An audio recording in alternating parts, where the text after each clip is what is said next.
नालायक के सब कुछ अपनी जगह पर है। ये तमाम बातें हैं, मौलवी मंजूर की नाकामियां हैं, मान लेता हूं, लेकिन फिर भी गिरते उठते ठोकर हमें लग जाता है। कितने मुश्किलात है।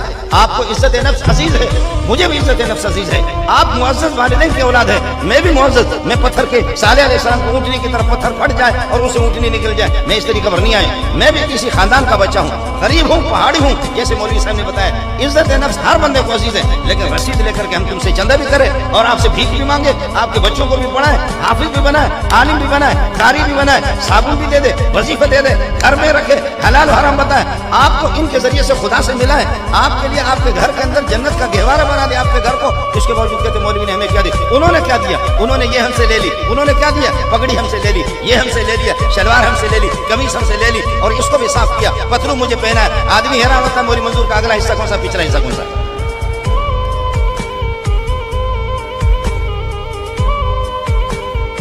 अगले वाले हिस्से की निशानी तो ये है, समझना? ये आपने साफ करा है और आपकी मेहरबानी, आपने बड़ा एहसान उम्मत पर किया कि मैं इसको साफ करके फिर सामने जो गटर जा रहा है, जो लाइन गंदगी की लाइन जो जा रही है, उसके अंदर मैं इसको फेंक रहा हूँ। क़यामत के दिन फिर मैं साफ साफ जाकर के मोहम्मद रसूलुल्लाह के सामने बताऊंगा कि मंजूर साहब आ गया है। मैं उसके सामने फिर जाऊंगा, फिर मैं उस प्यारे मोहम्मद की शफाअत की उम्मीद लेकर के मैं जाऊंगा। किस मुंह के साथ? बात साफ सी बता दे कि आपको मगरिब से मोहब्बत है या मोहम्मद से मोहब्बत है।